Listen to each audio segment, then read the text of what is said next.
Chicago, 1989. Margaret Wilson believed a home was not made of walls.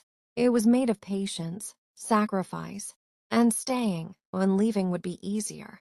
She learned that lesson young, when her husband, Thomas Wilson, died suddenly of a heart attack. The house went silent in a way that felt violent. No warning, no goodbye. One moment he was breathing beside her.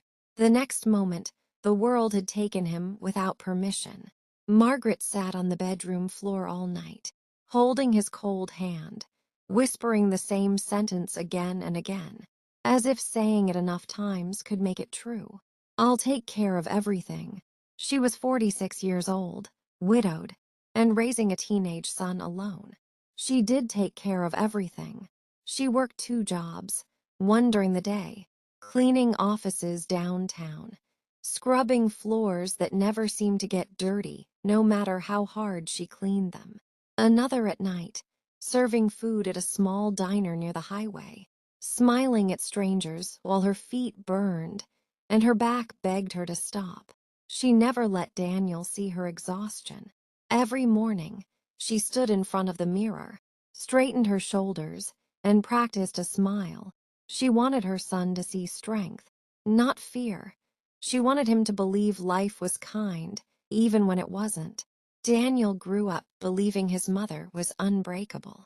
Margaret made sure of it. She skipped meals so he could eat better. She wore the same coat for years so he could have new shoes. When the heater broke one winter, she wrapped herself in blankets at night and told Daniel she liked the cold. When Daniel graduated high school, Margaret cried harder than anyone else in the crowd.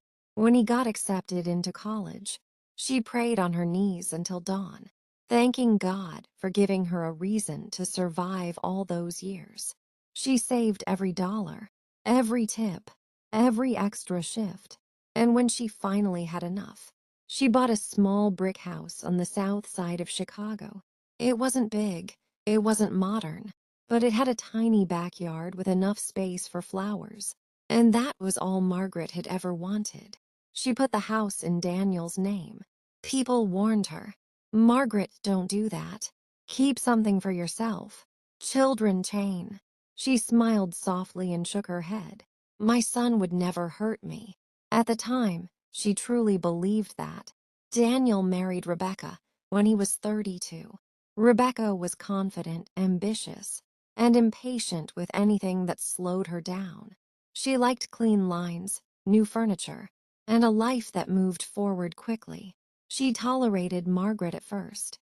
Politeness, thin smiles, forced conversations. Then politeness turned into distance. Distance turned into irritation. Margaret noticed small changes before anyone else did. Her chair was moved because it was in the way. Her cooking was criticized for being old-fashioned. Her prayers before meals were met with sighs and glances at the clock. She tried to adapt. She spoke less. She stayed in her room more. She reminded herself that love meant adjusting. Daniel noticed, but not enough. Or maybe he noticed and chose comfort over courage. One night, Rebecca's voice cut through the kitchen like a blade. "This isn't a nursing home." Margaret froze in the hallway, her hand resting against the wall to steady herself. Daniel stared at his plate. Silence filled the room, thick and heavy. That silence hurt more than the words. Winter arrived early that year. One evening, Margaret was returning from the grocery store when she saw a man sitting near the subway entrance. He was shaking violently, his clothes torn, his face lined with years that life had taken without mercy. People walked past him as if he were invisible. Margaret stopped. She always stopped. She handed him a bag of food and, without thinking, took off her scarf and wrapped it around his neck. "What's your name?" she asked gently. The man hesitated. "Jonas," he said. "Jonas Miller." She smiled. "I'm Margaret, please eat slowly." When she got home, Rebecca noticed immediately. "You smell like the street," she said. And don't bring that kind of filth near this house again." Margaret didn't argue. She went to her room, closed the door, and pressed her hands against her chest where the scarf used to be. That night, she knelt beside her bed, her knees aching, her heart heavier than her body. "God," she whispered, "I don't need respect. I don't need gratitude. Just don't let my son become cruel." She didn't know that the lesson waiting ahead would be far harsher than anything she had imagined, because the house she built with her life was already slipping away from her, and soon she would learn what it feels like to be a guest in a place that once called her home. The change did not happen all at once. It came slowly, quietly, the way rot spreads through wood before the surface ever cracks. Margaret began to feel like a visitor in her own home. Conversations stopped when she entered a room. The television volume lowered when she spoke, then rose again after she fell silent. Rebecca started rearranging the house without asking, moving things Margaret had placed carefully years ago, as if erasing proof that she had ever belonged there. Daniel watched these changes with tired eyes. He told himself it was temporary.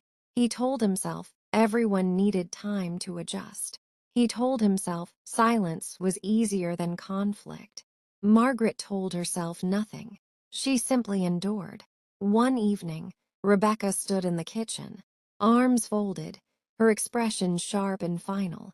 "We need to talk." Margaret paused in the doorway, her heart tightening. She had heard that sentence before in her life. It never brought good news. Rebecca didn't lower her voice. "She's getting old," she said to Daniel, as if Margaret wasn't standing close enough to hear. "She forgets things. She needs help. This isn't what I signed up for." Daniel shifted uncomfortably. "She's my mother." Rebecca turned to him slowly. "And I'm your wife. You need to decide who comes first." Margaret felt something break inside her. Not loudly, not dramatically, just a quiet crack that spread through her chest. That night, Daniel came to her room. He stood near the door, hands in his pockets, like a stranger unsure of his welcome. "Mom," he began, "Rebecca thinks it might be better if you stayed somewhere else for a while."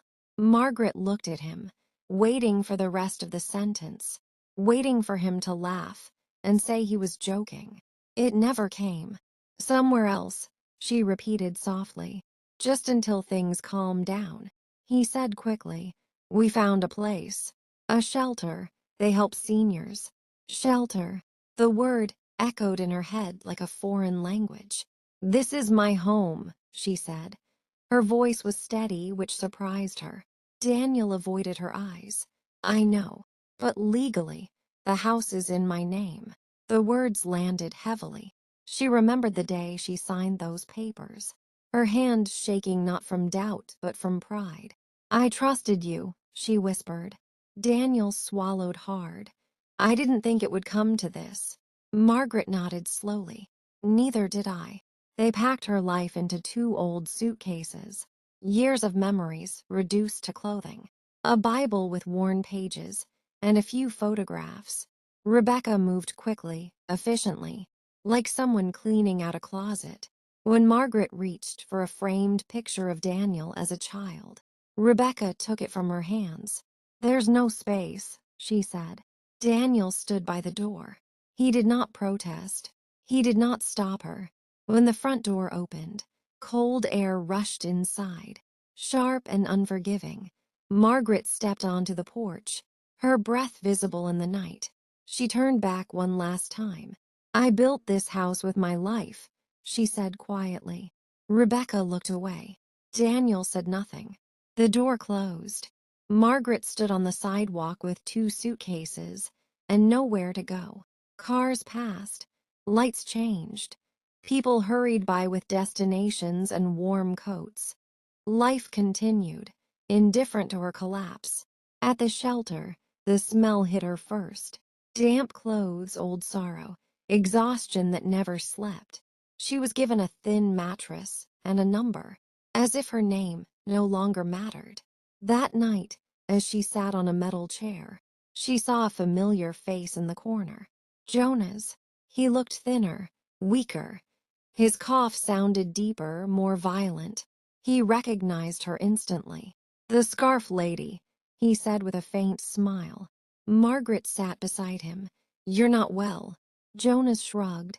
"Street doesn't care." She gave him half her bread. "You need it more," she said. Jonas looked at her carefully. "You're one of us now." The words hurt, but they were true. Later, lying on the mattress, Margaret stared at the ceiling, listening to strangers breathe. Cry pray, her body ached. Her heart felt hollow. But somewhere inside her, something refused to disappear. Compassion. She whispered into the darkness, more to herself than to God. "I lost my home, but I won't lose my humanity." Outside, snow fell quietly over the city, and miles away, Daniel slept in the warm bed of the house his mother had built, unaware that the price of his silence was only beginning to come due. Winter did not show mercy. It pressed itself into Margaret's bones, into her joints, into places that already ached from years of standing and serving others. Nights at the shelter were long, and sleep came in fragments. Every sound felt louder in the dark. Every cough reminded her how fragile life had become. Jonah's was getting worse. Margaret noticed before anyone else did. His cough grew heavier, deeper, as if his lungs were drowning from the inside. His hands shook when he tried to eat. Some days, he could barely stand. "You should go to a hospital," she told him softly. Jonas smiled, tired and resigned. Hospitals want insurance. One night, snow falling thick outside, Jonas didn't wake up. There was no announcement, no rush, no panic, just a still body on a thin mattress. Margaret sat beside him until someone told her she had to move. She held his hand, the way she once held her husband's, the way she once held her son's, when nightmares woke him in the middle of the night. Two men came with a stretcher. They did not ask his name. Jonas Miller left this world quietly, the way forgotten people often do. Margaret walked outside and sank onto the steps. Her body shook, not from the cold, but from the weight of understanding how easily a life could vanish without leaving a mark. She did not scream. She did not curse God. She simply cried until there were no tears left. After Jonas died, something inside Margaret hardened and softened at the same time. She stopped waiting for rescue. She began to notice everyone. The young woman with bruises hidden under sleeves. The veteran who shouted in his sleep. The old man who laughed too loudly to hide his fear. Margaret shared what little she had. A blanket, a listening ear, half a sandwich saved for later. People started calling her grandma, not because she was old, because she made them feel seen. Her health declined quietly. Her back bent more each month. Her hands trembled when she tried to tie her shoes. But she never complained. Pain had become a language she no longer needed to speak. Years passed. Margaret died on a cold morning in early spring. No family stood beside her bed. No funeral announcements were made. But at the shelter, people cried. They spoke her name. They remembered her kindness. She left the world the same way she lived, giving. Time moved on. Daniel grew old. His hair turned gray. His hands stiffened. The house felt larger and quieter as his children grew up, married, and brought their own lives into the walls Margaret once cleaned and prayed over. One evening, Daniel stood in the kitchen while his son spoke. "Dad, this isn't working anymore." The words felt familiar, sharp and sudden. "You need help," his daughter added. "You're slowing us down." Daniel opened his mouth to argue. No sound came out. Memory crushed him. That night, his children packed his belongings into two old suitcases. The door closed behind him. Standing on the sidewalk, cold air biting his skin, Daniel finally understood the weight of his choices. He remembered his mother's quiet voice, her trust, her silence, and for the first time in his life, Daniel cried, not because he was homeless, but because it was too late to say sorry. Life had taught him the lesson his mother never wanted him to learn. You grow the future you deserve. How you treat the weak becomes your destiny, and the way you abandon those who loved you is the way the world will one day abandon you. Daniel spent the first night on a bench outside a closed grocery store. The concrete was hard, unforgiving, and every sound made his heart jump. Cars passed, headlights flashing briefly across his face, then disappearing. For the first time in his life, he had nowhere to go and no one to call. Sleep did not come easily. When it finally did, it was filled with memories he had spent years avoiding. His mother's hands tying his shoes before school, her voice calling him in for dinner, the way she stood in the doorway the night he asked her to leave, holding her suitcase like a stranger. He woke up gasping, his chest tight. Morning brought no comfort. Hunger followed him like a shadow. He walked the streets slowly, ashamed to meet anyone's eyes. People rushed past him, just as they once rushed past Margaret. Some glanced at him with annoyance. Others looked through him, as if he didn't exist. Daniel understood now. This was what invisibility felt like. At a soup kitchen, he waited in line with his head lowered. The smell of warm food made his stomach ache. When it was his turn, a volunteer handed him a tray and smiled gently. "Sit anywhere," she said. Daniel sat in the corner, eating quietly. Around him were faces marked by loss, regret, and survival. Stories he had never cared to hear before suddenly surrounded him. An elderly woman sat across from him. Her hair was thin and white. Her hands shook as she lifted her spoon. "You're new," she said softly. Daniel nodded. She studied him for a moment, then spoke words that felt like a knife. "My mother died on the streets," she said. Her children were alive. Daniel couldn't breathe. He pushed the tray away and left before she could say more. That afternoon, rain began to fall. Daniel stood under an awning, soaked and shaking, when he noticed a small plaque on the wall of a nearby shelter. Names were engraved into the metal, dozens of them. One name stopped him: Margaret Wilson. His knees buckled. A staff member noticed him and hurried over. "Are you okay, sir?" "That name," Daniel whispered, pointing. "She was my mother." The woman's expression softened with understanding. "She helped a lot of people here," she said. "We called her Grandma." The word crushed him. "She never talked about family," the woman continued, "but she talked about kindness. She said it was the only thing no one could take from you." Daniel pressed his hand against the wall, sobbing openly now, uncaring who saw. For the first time, he learned who his mother had become after he broke her. Days turned into weeks. Daniel stayed near the shelter, helping where he could. He cleaned floors, served food, listened. It was the only way he knew to survive the guilt.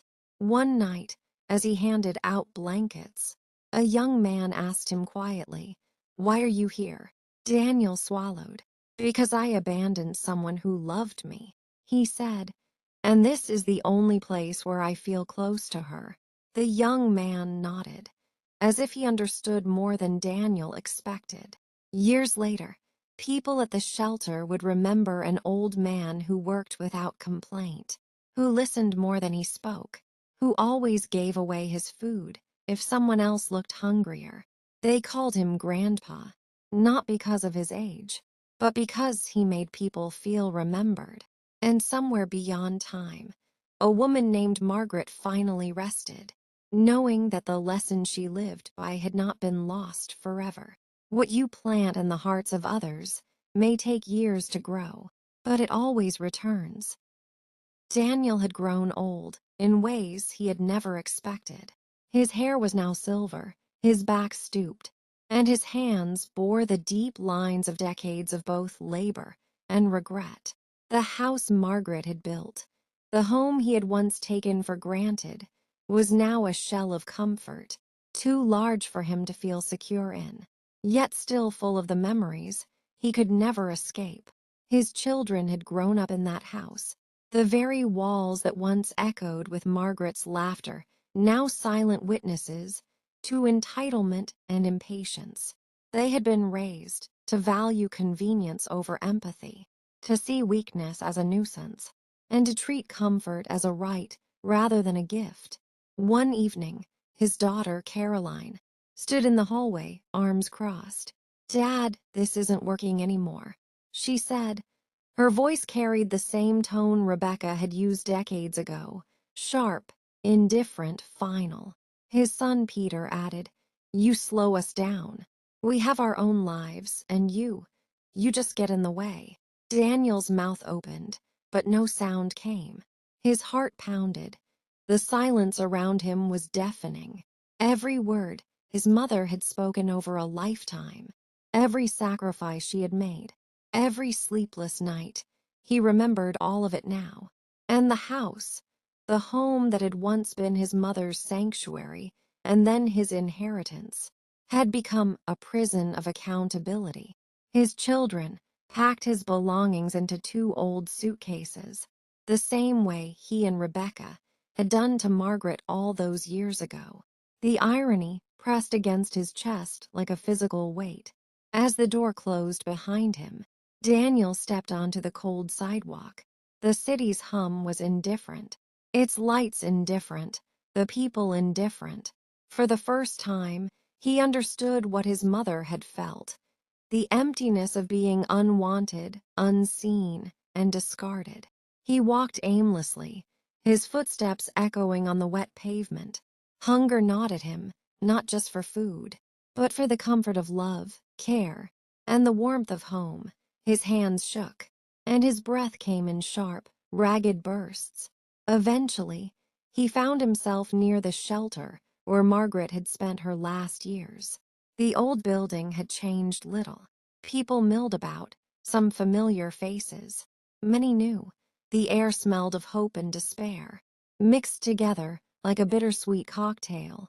Daniel hesitated at the entrance, his pride warring with his desperate need. Then he stepped inside. The volunteers greeted him with quiet recognition, and without needing to ask, they guided him to a corner to sit. He watched silently as people lined up for meals. Blankets were handed out, and whispered words of care were exchanged. He realized, painfully, that the lessons his mother had taught him in silence were still alive here, among strangers. The very people she had touched, the forgotten and discarded, were still carrying her wisdom forward. Daniel knelt beside a young woman who had just received a blanket. "Here," he said, almost ashamed to give it to her. "This is for you." Her eyes widened slightly. "Thank you," she whispered. Daniel smiled faintly, tears threatening to spill. He felt the full weight of decades of mistakes, regrets, and missed opportunities. For the first time, he understood what it meant to truly give, without expectation, without claim, without entitlement. And in that moment, he felt Margaret's presence, not as a mother scolding him, but as a guide, a spirit teaching him one last, final lesson. What you do to others, what you fail to do for those who love you, comes back to shape your own life. The world remembers. Daniel stayed at the shelter that night, not out of necessity alone, but out of the desire to make amends in the only way he could. To serve, to notice, to care. Somewhere beyond the city, Margaret watched quietly, finally at peace, knowing that her legacy of compassion, sacrifice, and unwavering kindness had found its way back. Because the lives we touch, even when unacknowledged, always have a way of returning the gift. And in that return, justice, humility, and love are finally understood.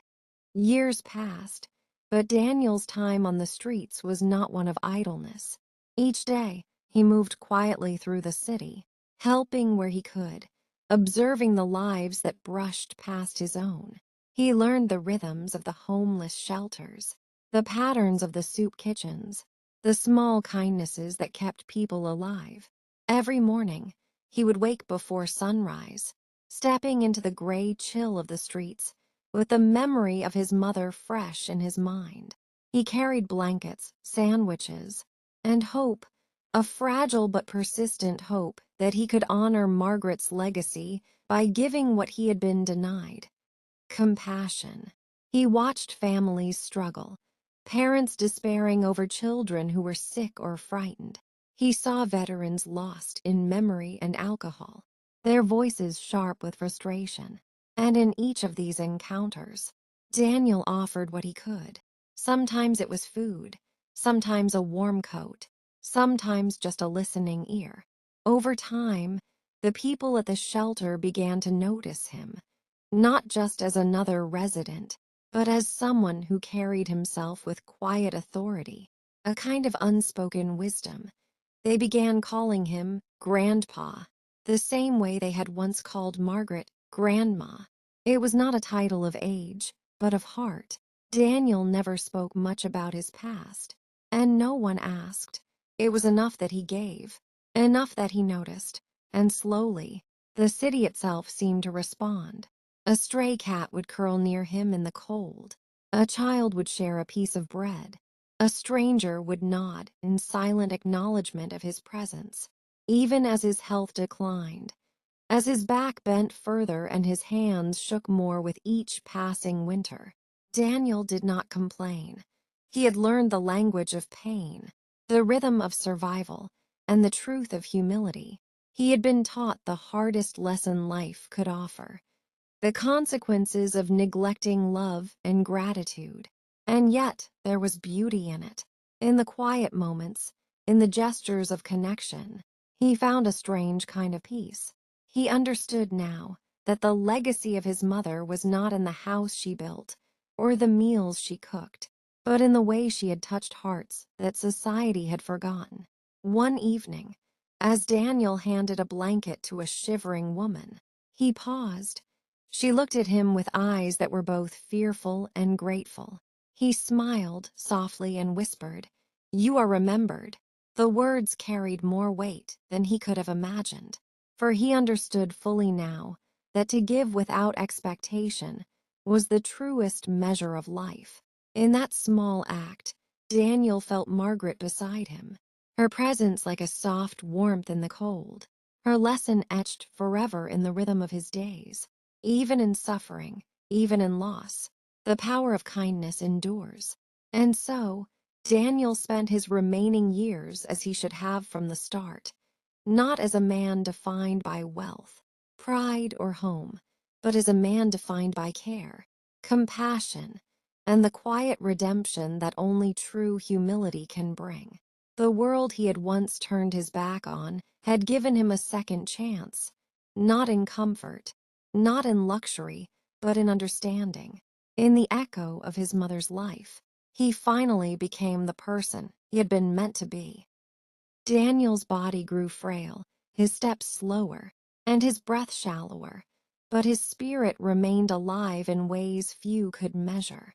The streets had taught him everything about survival, about resilience, and about what it truly meant to care.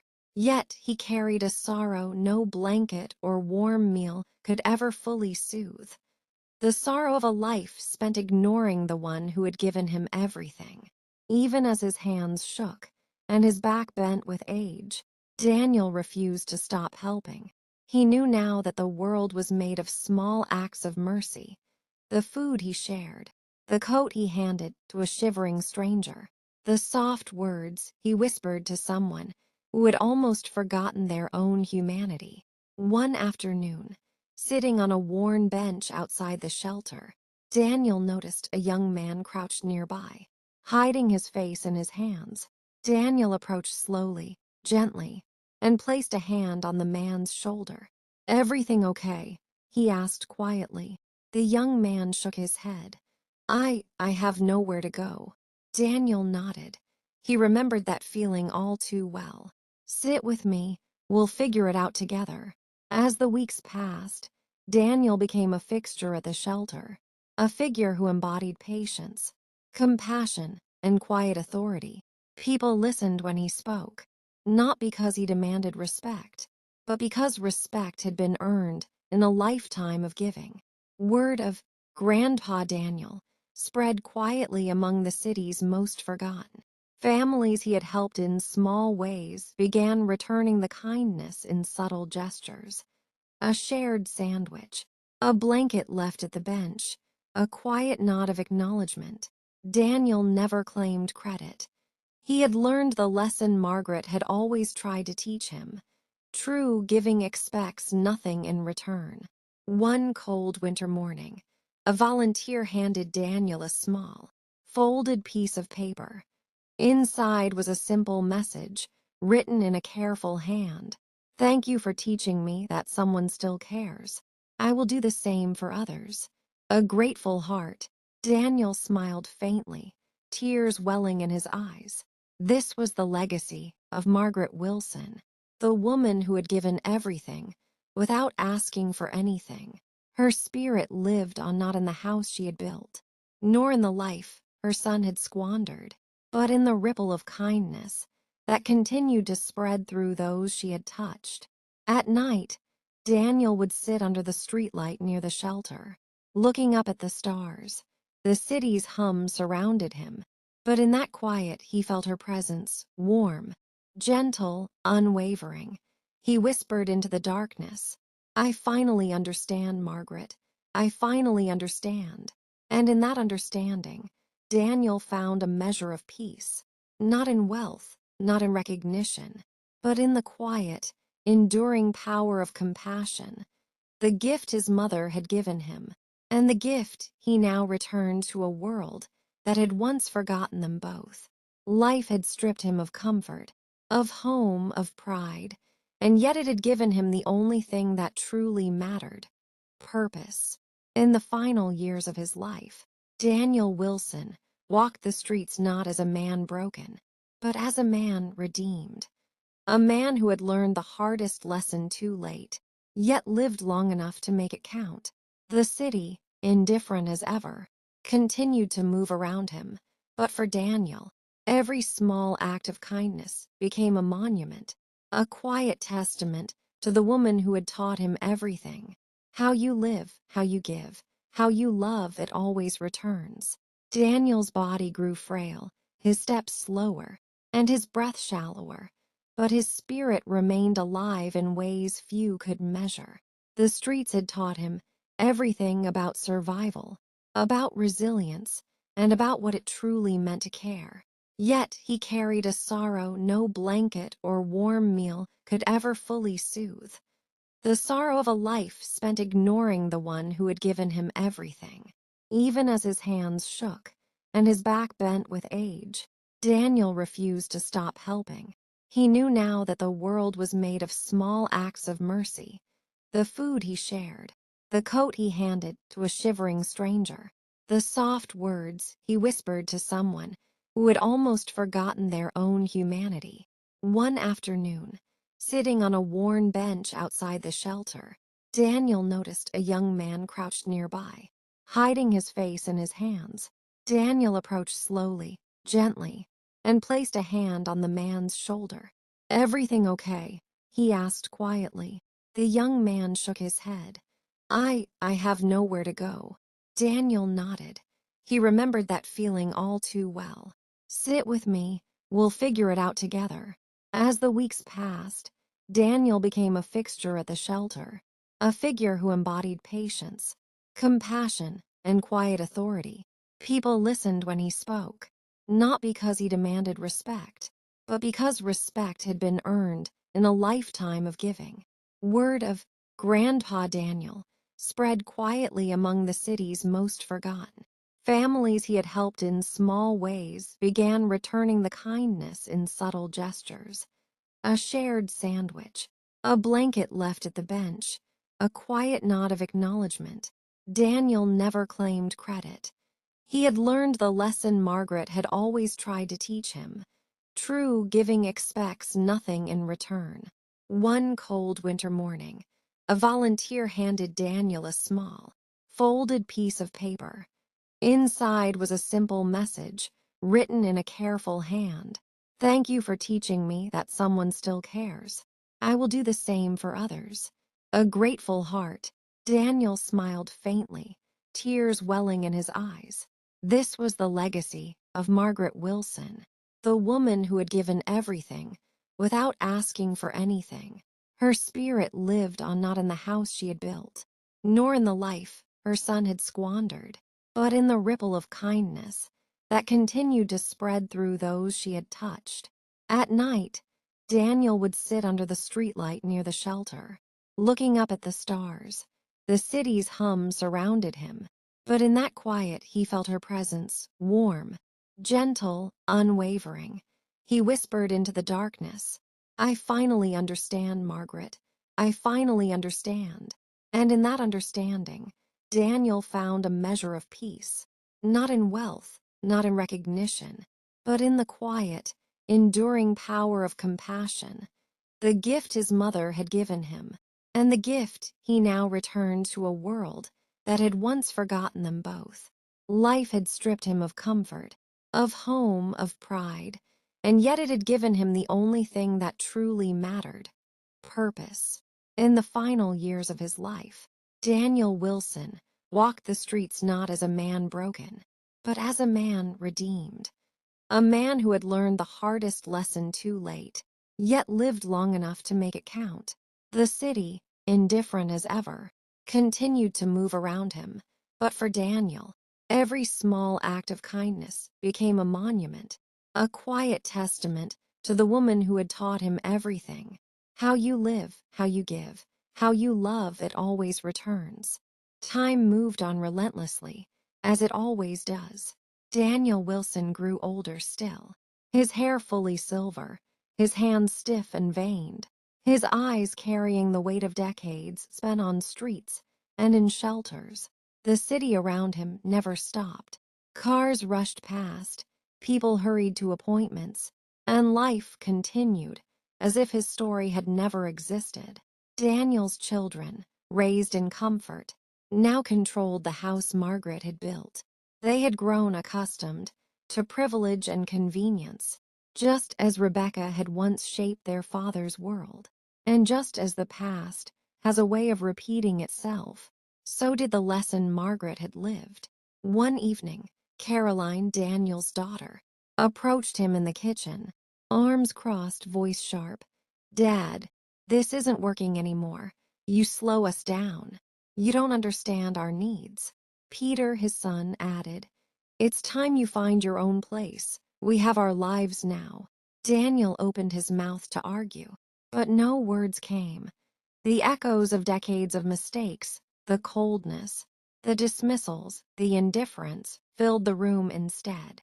He remembered the faces of those he had helped on the streets, and he remembered the warmth and strength of Margaret, who had shown him what it truly meant to live. And now he understood the full measure of loss. The same house that had once rejected Margaret now rejected him. The silence he had tolerated for so long came back in full force, this time from his own children. His belongings were packed into 2 old suitcases, not unlike the ones that had carried his mother from the home she built with her life. The door closed behind him, leaving him alone on the cold sidewalk. The streets were familiar now, but they offered no comfort. Hunger gnawed at his stomach, cold pierced his bones, and yet the lessons he had learned as a man cast out were alive. Humility, compassion, and the understanding that wealth and status meant nothing if one's heart was absent. Daniel returned to the shelter where he had spent so many years of redemption. People recognized him immediately, not just as a man, but as a symbol of endurance and generosity. They welcomed him, shared meals, blankets, and smiles, and he realized that Margaret's legacy had fully come home. He knelt beside a young man, giving him the only coat he had left. Here, he said softly, This is for you." The young man's eyes widened. "Thank you," he whispered. Daniel smiled faintly, feeling warmth spread through him. In the quiet of the shelter, among those society had forgotten, he understood finally what Margaret had meant. Life always returns what you give. Outside, the city pulsed with indifference.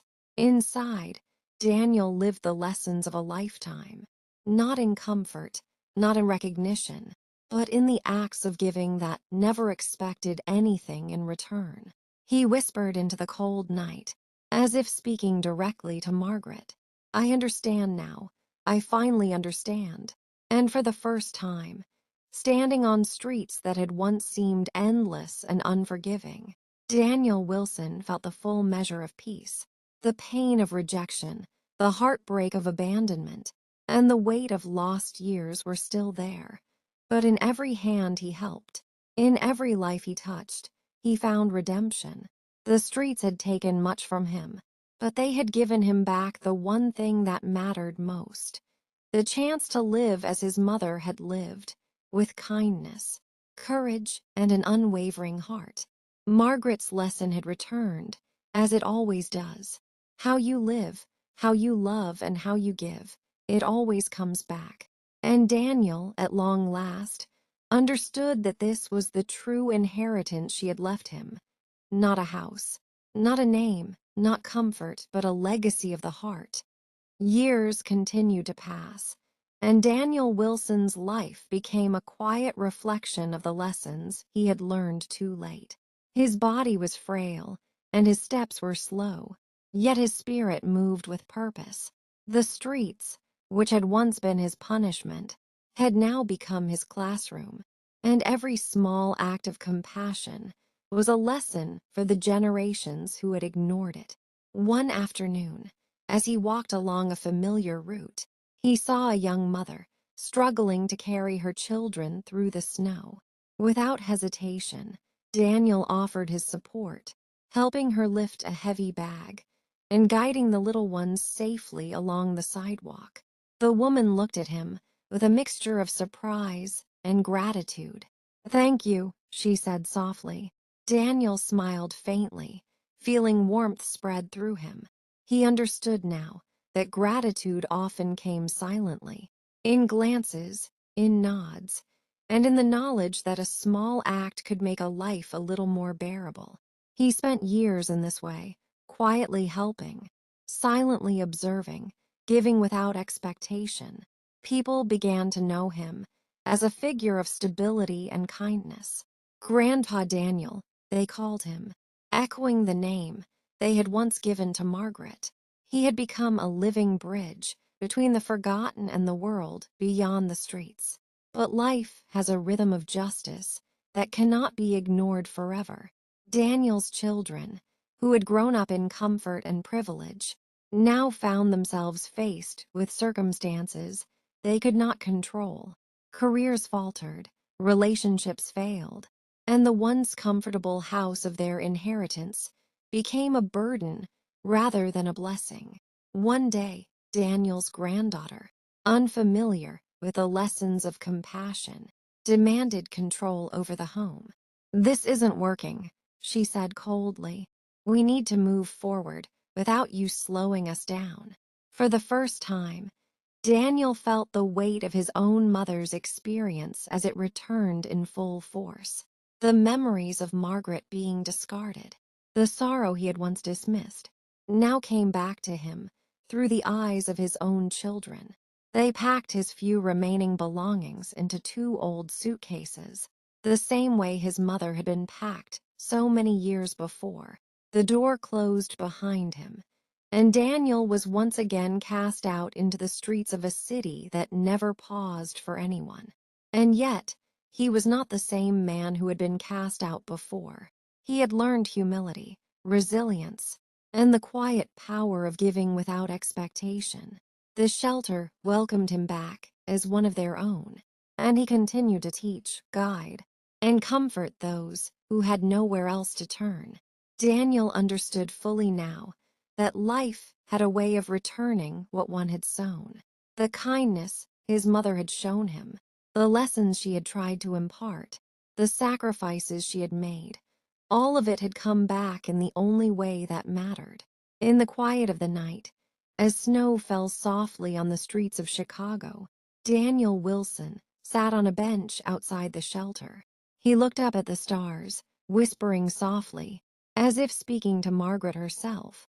"I understand now, Mother. I finally understand." And in that understanding, he found peace. Not in comfort, not in wealth, not in recognition, but in the living, breathing legacy of compassion and love. A lesson that had taken a lifetime to learn, and one that would endure far beyond the walls of any home. The streets had taken much from him, but they had given him back the greatest inheritance of all. The knowledge that life's true measure is not in what you receive, but in what you give, without expectation and with an open heart. And thus, the story came full circle.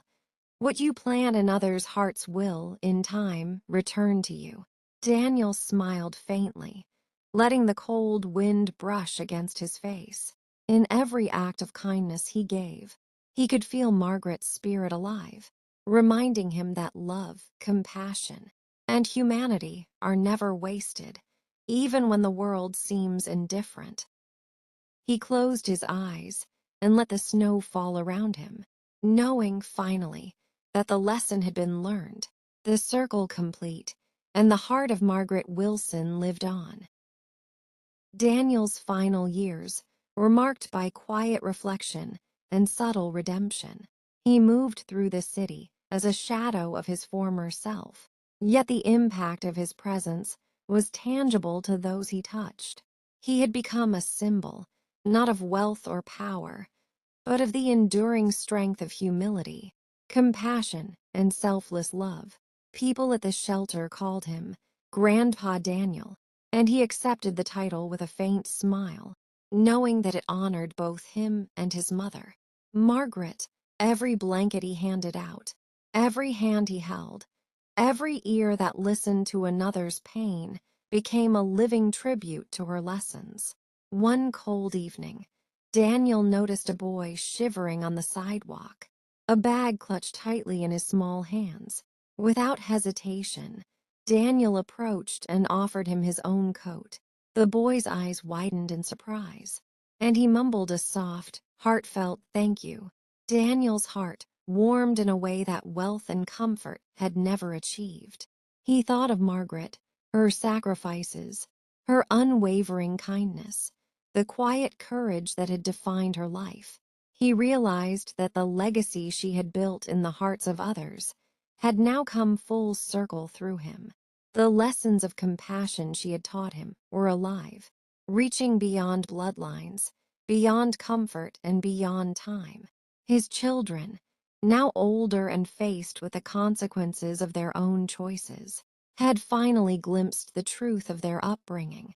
They had cast out their father, yet they had inherited his mother's legacy of care, whether they recognized it or not. Life, Daniel understood, was patient but relentless. It delivered its lessons in its own time, often when pride and ignorance had left no other option. One night, Daniel sat beneath the streetlight near the shelter, snow falling softly around him. The streets were quiet, filled only with the sound of distant traffic and the faint murmur of other lives unfolding. He closed his eyes and whispered into the cold, "I understand now, Margaret. I finally understand." And in that whisper he felt her presence, gentle, warm, and unwavering. He felt her pride, her peace, and the quiet knowledge that her work in the world had not been in vain. Every life she had touched, every act of kindness she had performed, every soul she had comforted, these ripples had returned to him, a living testament to her enduring legacy. Daniel's eyes opened, and he looked out at the city once more. He was alone, yes, but not lonely.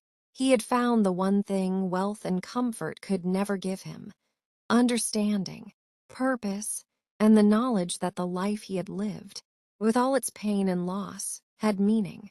The circle was complete, Margaret's lessons had returned, stronger than ever, and Daniel Wilson, once a son who had failed to see, had finally learned the truth. How you love, how you give, and how you care. These are the treasures that never fade, that survive even when everything else is lost. As the snow fell and the city hummed quietly around him, Daniel smiled, letting the cold wind brush his face. In that moment, he was at peace. The story had come full circle. The inheritance of a mother's heart had outlived homes, wealth, neglect, and time itself. And in the streets of Chicago, in the hearts of the forgotten, Margaret Wilson's spirit lived on eternal, unyielding, and utterly victorious.